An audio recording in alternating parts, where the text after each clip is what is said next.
한 7, 8년 전에 어떤 교수님, 대학에서 강의하는 교수님을 만날 기회가 있었는데 그분이 저한테 이런 말씀하신 기억이 있습니다. 목사님, 제가 교수로서 더 많은 것을 익히고 배우고 숙달시켜서 더 많이 아는 상태에서 학생들에게 가르치고 싶은데, 하지만 저는 가정이 있고 자녀들이 있어서 제가 투자하는 시간이 전적으로 연구에만 매달릴 수 없어서 그것이 안타깝습니다. 이런 이야기를 하시더라고요. 그 이야기를 들으면서 저는 양면적인 생각을 가질 수 있다고 제 마음에 생각이 들었습니다. 맞다. 교수로서 말하자면 직장인데, 직장이면서 또 가르쳐야 하는 직장이기 때문에 모든 시간을 1분 1초도 남기지 않고 전력 투구해서 그걸 통해서 더 많이 깨닫고 배운 상태에서 내가 학생들을 가르치면 좋겠다. 전적으로 옳다. 하지만 동시에 사람이 가르칠 수 있고 깨달을 수 있고 점점 더 나아지는 사람이 된다는 것이 단지 지식을 많이 습득하고 책을 읽고 기능을 익혀서 더 많이 내가 속에다 채워놓으면 과연 더 유능한 교수가 될 수 있을 것인가? 아니라는 생각을 하게 되었습니다. 인간은 책만 많이 읽었다고 인간이 되지 않고 오히려 자연책과 사람책인 삶의 현실 속에서, 가정 속에서 자녀들과 사람들과의 관계성 안에서 서로 배우고 익히고 교정되면서 오히려 진정한 의미의 진리를 가르칠 수 있는 이런 인간이 될 수 있겠다. 이런 양면적인 생각을 한 적이 있습니다. 그러면 도대체 사람은 언제까지 익히고 배우고 채워서 더 온전한 사람이 될 수 있을까요? 오늘 성경은 우리에게 그것을 먼저 깨닫게 합니다. 우리 언제까지 배우고 익히고 교정되고 새롭게 되어야 할까요? 1절 상반절 말씀 오늘 보면 죽을 때까지입니다. 여기 한 사람의 죽음이 등장하고 있습니다. 6장 1절 상반절 말씀에 우시야 왕이 죽던 해에, 이 말은 우리 성경이 이렇게 기록되어 있고 이걸 더 분명하게 표현하면 우시야 왕이 죽었습니다. 우시야 임금이 죽었습니다. 라고 끝나는 문장이에요. 우시야 왕이 죽었습니다. 너무나 단순한 표현이죠. 우리는 죽음이 우리에게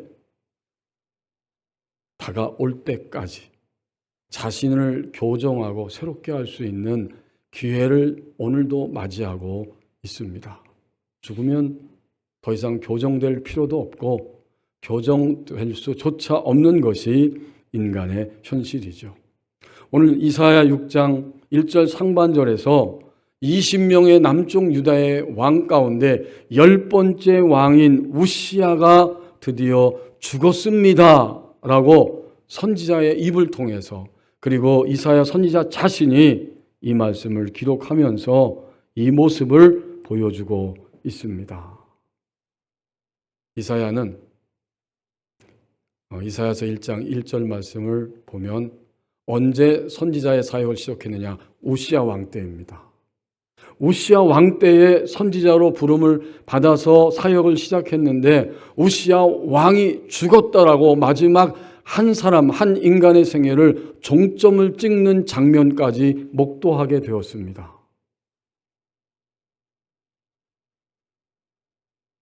아마도 우리처럼 틀림없이 이사야 선지자는 우시야 왕의 얼굴을 보고 면전에서 함께 대화하고 교제하고 서로 국가를 위해서, 하나님의 뜻을 국가를 위해서 왕으로서의 그 정치력을 발휘하는 이런 현장에 함께 궁중에 드나들고 있었기 때문에 이 우시야 왕의 죽음이 이사야 선지자에게는 당연히 쓰리고 안타까웠을 것입니다. 인간이 죽을 때 모든 인간의 죽음에는 사연이 있고 그 사연은 죽은 자와 관계된 모든 사람들과의 사연일 것입니다. 한 사람 우시야가 죽었을 때 백성들과의 사연, 그의 가족들, 아내와 가족들과의 사연, 함께 궁중에서 다스리고 있었던 모든 신하들과의 가지가지의 사연이 있었을 것입니다. 죽은 자는 말을 할 수 없기 때문에 이 우시야 왕은 무슨 말도 할 수 없기 때문에 당연히 자기의 가슴 안에 있는 사연을 말할 수는 없었을 것이고, 그와 관계된 모든 사람들은 이 사람의 죽음 앞에서 뭔가를 느꼈고 뭔가를 이야기했을 것입니다. 최근에 26년 1월이죠. 올 1월 달을 넘기지 못하고 혈액암으로 투병 중에 있다가 세상을 떠난 연예인, 영화배우의 소식이 뉴스로 들려졌습니다. 그 죽음 앞에서 그의 아내분이 한 이런 표현의 말들을 제가 읽었습니다. 두 아들을 남기고 또 아내를 남기고 남편이, 아빠가 세상을 떠났을 때 그 아내의 입에서 나오는 말은 이런 것이 있었습니다. 가장 가까이에서 함께한 세월을 지냈기 때문에 남편이면서 한 인간에 대한 정확한 객관적인 인식의 평가라는 생각을 하게 됩니다. 만약 남편이 밖에서만 좋은 배우였다면 저부터 그 모습에 지쳤을 것입니다. 우리 가정의 아빠요, 나의 남편은 집에서도 좋은 남편, 좋은 아빠가 되기 위해 끊임없이 노력하는 모습을 보면서 40년 넘게 변함없이 사랑할 수 있었습니다. 아마도 인간이 아내에게, 남성이 아내에게, 그리고 가족들에게 들을 수 있는 가장 위대한 말이라고 생각하게 되었습니다. 오늘 1절 상반절에 우시야 왕의 마지막 최후의 죽음의 모습을 단 한 절로 상반절에서 표현해주고 있죠. 여러분 어떤 느낌이 드십니까? 가장 가까이 있었던 이사야의 입에서조차 한마디를 기록했습니다. 우시야 왕이 죽던 해에 우시야 왕이 죽었습니다. 그리고 끝이에요. 그리고 다음 장면으로 바로 넘어가 버립니다. 우시야는 도대체 어떤 인생을 살아왔을까요? 이사야서에서 우리가 이 우시야의 삶을 다 알 수 없지만 구약성경 왕들의 이야기를 보여주고 있는 열왕기상하가 있고 역대상하가 있는데, 역대상 26장 6절에서 8절 말씀 이하에 보면 우시야의 유능함이 나타납니다. 이것은 우시야 왕의 초기에 유능함으로 인해서 그 나라가 형통하게 됩니다. 먼저 국방을 굉장히 튼튼히 합니다. 역대하 26장 6절에서 8절 말씀에 보면 이방 나라들 블레셋을 굴복시키고 또 암몬 족속에게 조공을 바치게 합니다. 또 다른 기록, 성경의 기록에 보면 이때의 우시야 왕의 이 군사력은 30만 7,500명의 군대였고 그들을 무장시켰고, 또 역대하 26장 15절에 보면 거기에 돌이 날아가는 그러한 이야기를 기록해주고 있는데, 이것은 오늘날로 표현하면 구식 대포였다는 겁니다. 굉장히 국방을 튼튼히 하는 유능한 왕이었고 예루살렘을 요새화시켰습니다. 그리고 역대하 26장 2절 말씀을 보면 거기에 경제적 부흥을 이루는 이야기가 나오는데, 2절에 보면 에돔에게 빼앗겼던 엘롯을 회복했다, 엘롯을 복원했다, 이런 말씀이 나옵니다.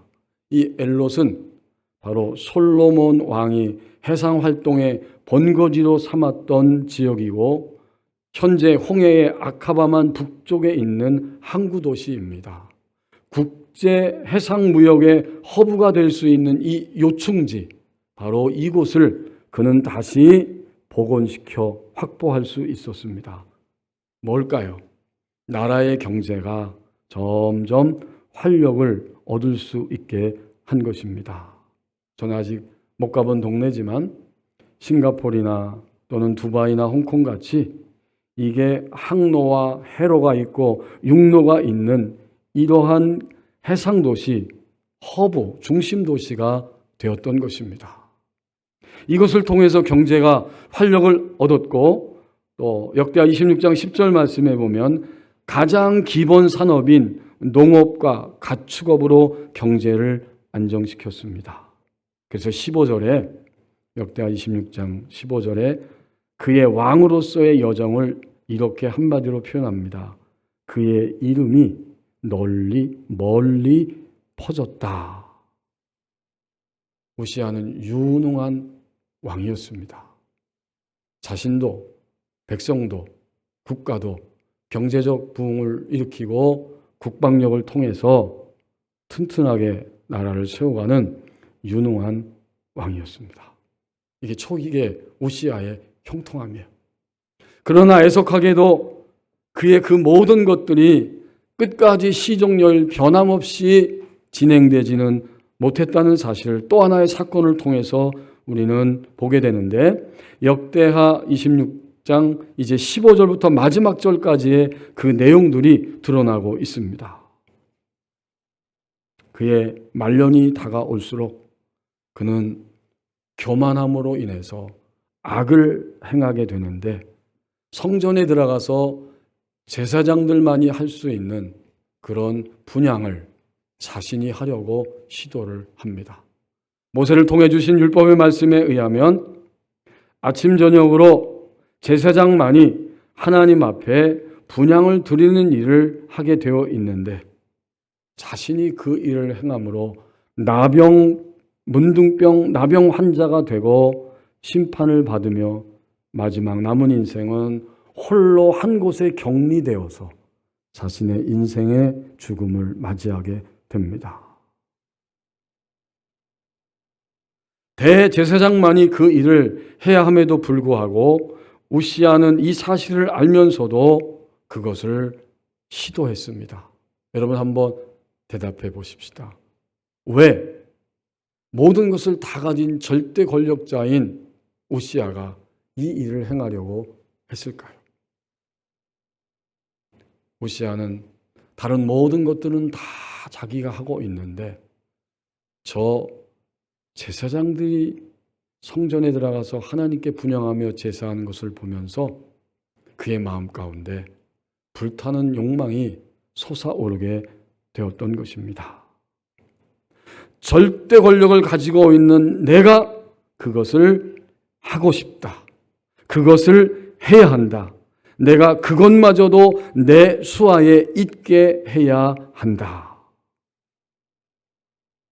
이러한 욕망과 충동이 솟아오를 때 그는 마침내 가만히 있지 못하고 여기까지 생각이 미쳤을 때에 실행에 옮기게 됩니다. 여러분 나머지 본문 나중에 여러분이 말씀을 읽어보십시오.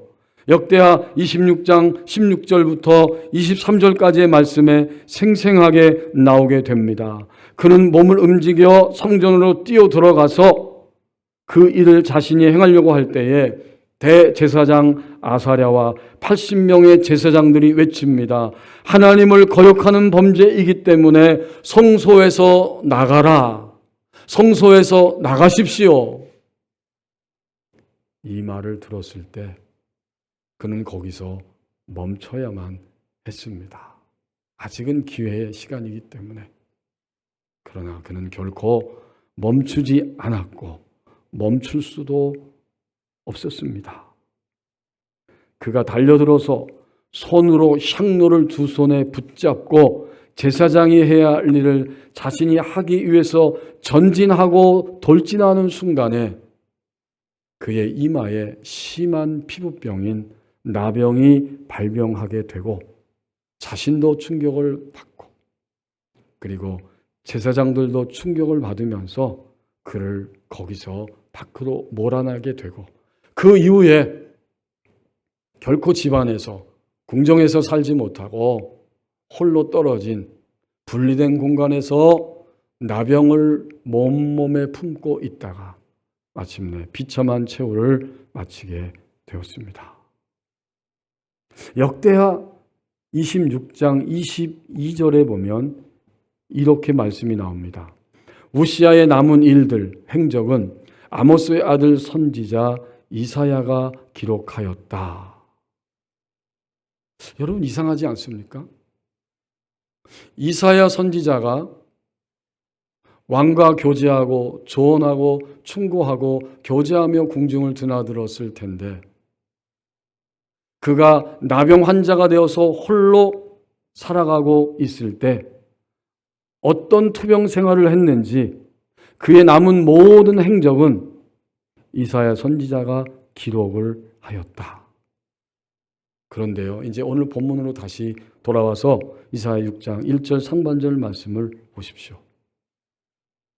그 모든 행적을 다 기록했지만 그것은 이사야 선지자만이 알고 있는 행적이 되었고 그가 어떻게 남은 인생의 끝자락을 살아가고 있었는지도 하나님은 관심을 기울이지 않습니다. 그리고 오늘 이사야 66장으로 된 이 말씀을 이사야가 기록할 때 우시아 왕에 대해서 단 한 절을 말하고 있습니다. 우시아 왕이 죽었습니다.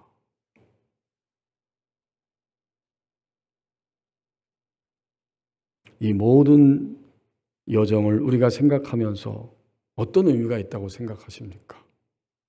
이 한 절이 오늘 나에게 어떤 도전을 준다고 생각하고 있습니까?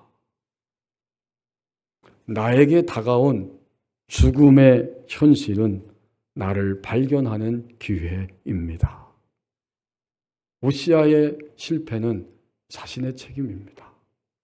그가 초기의 유능함을 벗어나서 계속해서 교만병에 사로잡혀서 스스로 돌진하며 달려가고 있었을 때 그리고 비참하게 나병이 발병하여서 최후에 홀로 스스로 격리된 공간에서 죽음을 맞이하였을 때 그 책임은 누구의 책임일까요? 이사야의 책임이 아닙니다. 신하들의 책임도 아닙니다. 가족들의 책임도 아닙니다. 바로 죽음의 현실이 자신에게 다가오고 있을 때 자기 자신을 발견하지 못하고 끝까지 그 길로 돌진했던 한 사람 바로 자기 자신의 책임입니다.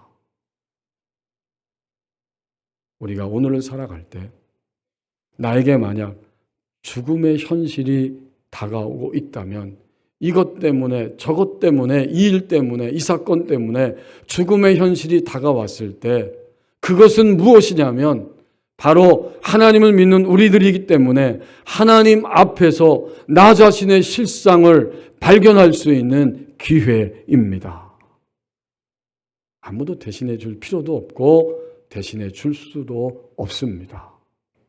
그래서 이 1절은 이사야 선지자가 내가 어떤 책임이 있었고 내가 어떤 후회가 있었고 그런 말 한마디도 할 필요도 없고 해서도 안 되는 이야기이기 때문에 그 긴 시간 동안 우시아 왕을 보았던 이사야는 단 한 절로 자신의 예언서 66장까지의 긴 말씀을 기록하면서 당연히 성령의 감동을 받아서 성령께서 단 한 절로 요약적으로 분명하게 제시해 줍니다.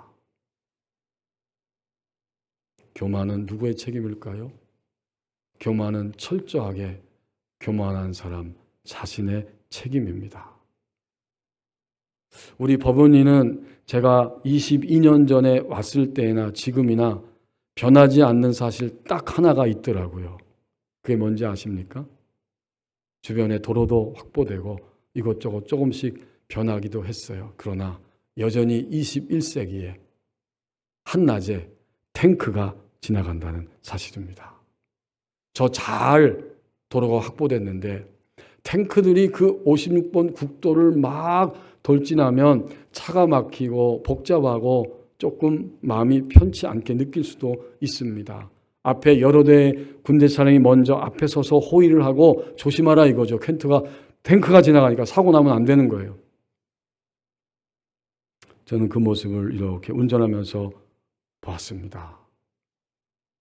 탱크 안에 들어 앉아서 그 탱크를 조종하는 그 우리 대한민국의 아들들이 있습니다.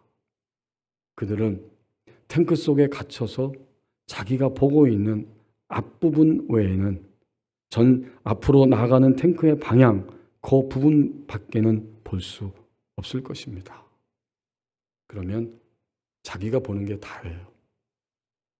하지만 탱크 위에 보니까 또 다른 병사들이 뚜껑을 열고 서서 앞을 보고 또 당연히 좌우를 살필 수 있잖아요. 뚜껑을 열고 나왔으니까. 거기서 교만의 모습이 무엇인지 생각해 보았습니다. 교만은 자신에 대해서, 가족에 대해서, 누군가에 대해서, 무엇에 대해서, 이것에 대해서 내가 보고 싶은 것만 보고 있는 것이 교만이구나. 옆 사람의 이야기도, 좋은 충고의 말도, 그리고 우리는 그리스도인이기 때문에 하나님이 나에게 들려주실 말도 듣고 싶지 않고 들으리라는 기대감도 없고 들으려고 하는 마음도 없습니다. 오직 오늘 내게 주어진 이 환경, 이 상황 속에서 나의 생각과 감정과 기분과 나의 위치가 가장 중요하기 때문에 그것만 쳐다볼 때 그 사람은 애석하지만 교만한 사람이 되고 맙니다. 여러분, 오늘 이 6장 1절은 한 인간의 삶 전체를 담고 있는 마지막 이야기잖아요. 그런데 교만에 걸려서 비참하게 죽었는데 어떠한 말도 하지 않아요. 이사야 선지자는. 그의 교만은 그의 책임이었다. 속으로만 삭혔겠죠. 안타까웠겠죠. 당연히 그런 마음은 있었어요. 그러나 우시아 왕이 죽었습니다. 끝. 제가 오래전에 책을 읽다가 이런 유머를 읽은 적이 있습니다. 어느 성도가 죽음 후에 천국에 도착했는데 예수님 앞에 섰습니다. 막상 예수님을 만났는데 무슨 말을 해야 할지 알 수가 없었어요. 그래서 그가 얼떨결에 이렇게 말을 했답니다. 예수님, 반갑습니다. 그동안 말씀은 많이 들었는데 실제로 뵙는 것은 처음이네요. 말씀은 굉장히 많이 들었다는 거죠. 교회에서 어릴 때부터 또는 중간에 예수님 믿고 예수님에 관한 이야기는 굉장히 많이 들었는데 실제로 예수님을 삶의 여정에서 만나지는 못했습니다. 야고보 사도는 그의 서신을 통해서 야고보 1장 22절에서 이렇게 말합니다. 정말 중요한 것은 말씀을 듣는 것이 아니라 들은 말씀대로 사는 것이라고 외치고 경고하며 목소리를 들려줍니다. 너희는 말씀을 행하는 자가 되고 듣기만 하여 자신을 속이는 자가 되지 말라. 저는 가장 찔리는 부분이 이 부분이었습니다. 자신을 속이는 자가 되지 말라. 26년 1월 달이 마지막 주에 도달했습니다. 이 한 달 동안 저를 비롯해서 우리 교우들께서 얼마나 많은 말씀을 들었습니까? 강단을 통해서 하나님이 매주일 선포하게 하신 말씀을 들었고 개인적으로 성경을 열심히 읽으셨고 새벽 기도에 나와서도 기도하시면서 또 말씀도 함께 한 장씩 읽었습니다. 많이 들었습니다. 하지만 가정으로, 직장으로, 삶의 현장으로 돌아가서는 그 말씀대로 행하지 않았습니다. 그걸 뭐라고 표현해요? 속이는 자라는 거예요. 가짜라는 거예요. 아직도 가짜라는 거예요. 속이고 있기 때문에. 최근에 오늘도 내일도 앞으로도 죽을 것 같이 힘들다. 그러한 일들이나 환경이 나 자신에게 다가온다면 그때는 어떤 기회입니까? 자신의 실상을 발견할 수 있는 기회입니다. 이제 1절 하반절에서 마지막 4절까지의 말씀을 보십시오. 인간의 본질은 하나님을 향하여 계속 걸어가는 존재라고 우리에게 말씀해 주십니다. 왕의 죽음을 목도하고 단 한마디로 단언하여 표현하고 기록했던 이사야가 그 다음에 무슨 행동을 하는가 보았더니 바로 하나님의 성전으로 들어갔습니다. 성전 안에 들어가서 하나님의 거룩한 임재 앞에 무릎을 꿇고 있었습니다. 이 성전에 들어가서 어떤 장면이 그에게 펼쳐졌는지를 마지막 4절까지 기록하고 있죠. 우시아 왕이 죽었습니다. 나는 하나님의 임재 앞에 있었습니다. 주께서 높이 들린 보좌에 앉으셨는데 그의 옷자락은 성전에 가득하였습니다. 건물적인 성전에 들어가서 주님의 임재 앞에 있는데 거기에 주님의 보좌가 보이는 거예요. 그리고 그분이 앉아 계신 그 보좌의 옷자락이 성전 전체를 가득 채웠습니다. 인간이 알아둘 수 있는 인식의 한계 내에서 하나님이 비춰주신 거죠. 하나님이 실제로 건물적인 성전 보좌에 앉아 계셨다는 것도 맞고 더구나 동시에 옷자락이 성전을 가득 채웠다는 것. 어떻게 옷이 그 넓은 성전을 가득 채울 수 있을까요? 하나님은 여기 계시지만 저기에 계시고 동시에 온 우주에 계시고 더불어서 우주 바깥의 우주를 초월하여 계시는 상상할 수 없는 하나님이라는 사실을 이 1절 하반절 말씀에서 보여주고 있습니다. 하나님은 우리가 부르기조차 표현하고 묘사하기조차 어려운 분이시지만 예수 그리스도를 통해서 성령의 감동함을 통해서 인간이 알아들을 수 있는 이 본문의 말씀을 기록하게 하시면서까지 하나님의 존재를, 하나님의 사랑을 우리에게 드러내 보여주고 있는 것입니다. 이사야는 하나님의 임재 앞으로 지금 다가서서 있습니다. 2절 말씀해 보니까 높은 계급의 천사장 계급이며 하나님의 보좌 앞에 수종을 들고 있는 그 천사 스랍들이 모시고 서 있는데 6 날개가 있고 그 둘로는 얼굴을 가리고 둘로는 발을 가리었고 둘로는 날아다니고 있었습니다. 굉장히 말로 형용할 수 없는 극적인 장면을 이사야 선지자는 목도하고 있어요. 하나님을 찬양합니다. 거룩하다, 거룩하다, 거룩하다. 만군의 여호와여 그의 영광이 온 땅에 충만하도다. 천사의 이 날아다니면서 행동하는 모습이 목소리가 들리고 난 다음에 보니까 이사야 자신이 앉아 있는 그 성전에 어떤 현상이 발생하죠? 4절에 보면 이같이 화답하는 자의 소리로 말미암아 문지방의 터가 요동을 치고 성전에 연기가 충만하였다. 하나님의 임재 앞으로 들어갔더니 도저히 상상할 수 없는 하나님의 찾아오심, 지금 여기에 임하여 계시는 모습을 그는 보고 있었던 것입니다. 연기와 문지방의 터가 흔들렸다는 것은 하나님이 임재하시는데 평범하게 찾아오시기도 하지만 거룩한 권능으로 임재하신다. 그걸 이렇게 표현해 주고 있는 거예요. 이 임재 앞에서 인간의 본질이 무엇인지를 알게 하십니다. 이 스랍들의 모습을 보십시오. 이게 정상이라는 거예요. 이 스랍들처럼 사는 게 인간의 본질이고 그 방향을 향해 나가는 것이 인간 존재의 본질이다. 그리스도인들의 경우에 더욱더 그 모습을 여기서 비춰주고 있어요. 스랍들이 어떻게 합니까? 6 날개가 있는데 그 둘로는 자기의 얼굴을 가리고 있습니다. 이것은 겸손함을 보여주는 행동이죠. 하나님 할 때 우리는 얼굴을 가려야 하는 존재. 진짜 2 손으로 얼굴을 가린다는 의미 넘어 겸손해야 하는 존재라는 것입니다.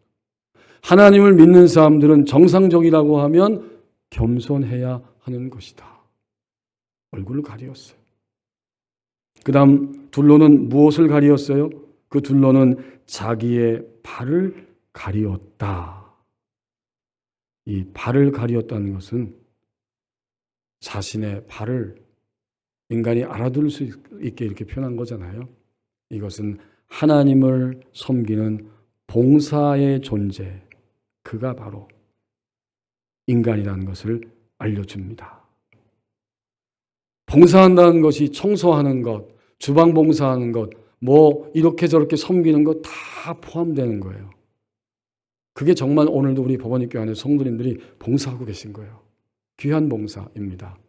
하지만 그건 넘어 발을 가리었다고 하는 것은 나라고 하는 존재는 하나님을 수종드는 존재, 일평생 동안 나를 위한 하나님인 줄을 알았다면, 사실은 알기도 전에 구원받은 이후에 하나님은 이미 나를 위해서 하신 것이고 나를 위하고 계시기 때문에 이제 구원받은 이후에 나의 존재는 하나님을 섬기고 봉사하는 하나님을 위한 나 자신이 되어야 한다. 발을 가리는 거예요. 나는 주님을 위한 나 자신이 되는 것입니다.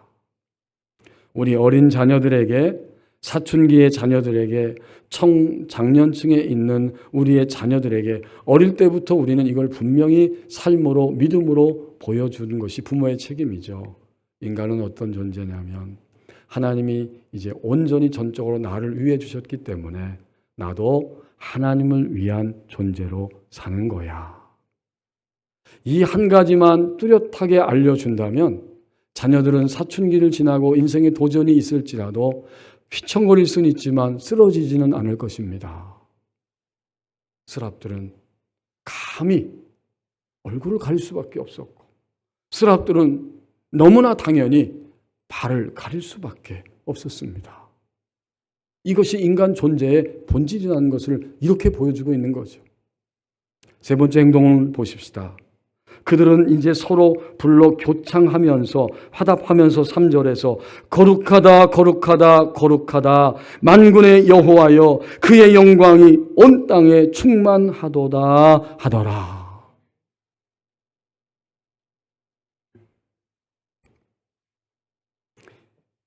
성경에 3번 반복하는 것은 완전수입니다.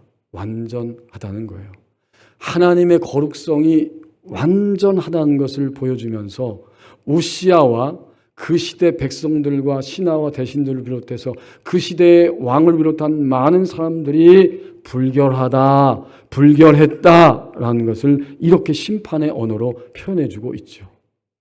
유다 백성들, 우시야부터 시작해서 불결했어요. 하나님을 위하여 구별된 존재로 살지 못했어요. 이 거룩함을 생생하게 보여주면서 오늘 우리에게는 이 거룩하다 거룩하다 거룩하다 이 화답의 소리가 무엇을 의미한다고 생각이 드십니까? 앞으로 남은 인생 살아갈 때 나는 주의 백성이 되었을 때 그 순간부터 나의 인생의 가장 첫 번째 우선순위는 하나님과의 관계성이 온전해지는 것입니다. 하나님만이 거룩하기 때문에 하나님과의 관계성이 온전해지는 게 어떤 환경을 만나든지 하나님과의 생명의 연결선이 끊어지지 않고 그것을 향해 전력 질주하는 온전한 관계성의 회복이 나의 인생의 가장 우선순위가 되어야 한다. 스랍들의 행동을 통해서 하나님은 이사야 선지자 개인과 그 시대 유다 공동체 전체의 모습을 이렇게 비춰주고 있었던 것입니다. 4절 말씀은 너무나 마지막 포인트가 되는 말씀이죠. 이 하나님의 깊은 임재 앞에 이사야는 엎드려 있고 눈으로 생생하게 하나님의 다가오심을 경험하고 느끼고 있었는데 4절에 보니까 이같이 천사들이 화답하는 소리 때문에 문지방에 터가 요동하고 성전에 연기가 충만했다. 좀 전에 함께 나눴던 것처럼 하나님의 권능이 거기에 임한 것입니다. 하나님이 그냥 임한 것이 아니라 권능적으로 임한 것입니다.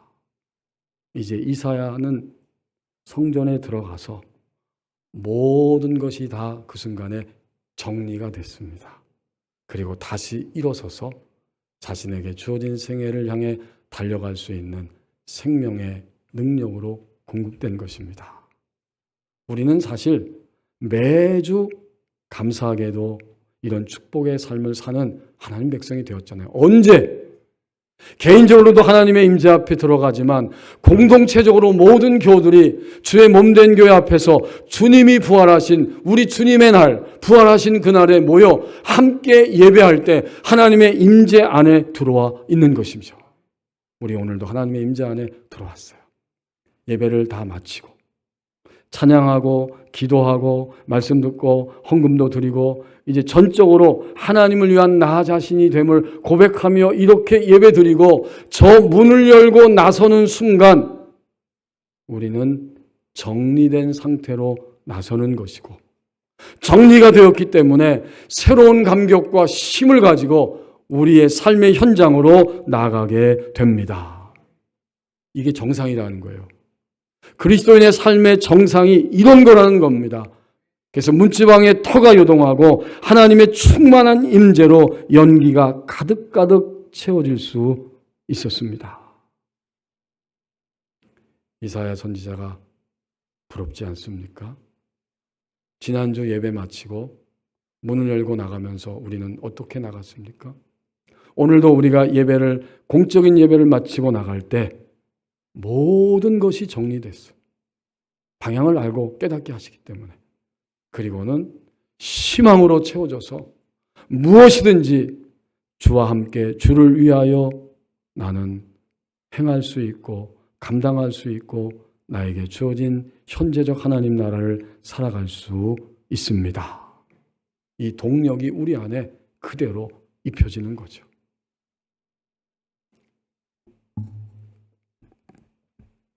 오래전에 스코틀랜드 한 해변 근처에 있는 카페에서 이런 일이 있었습니다.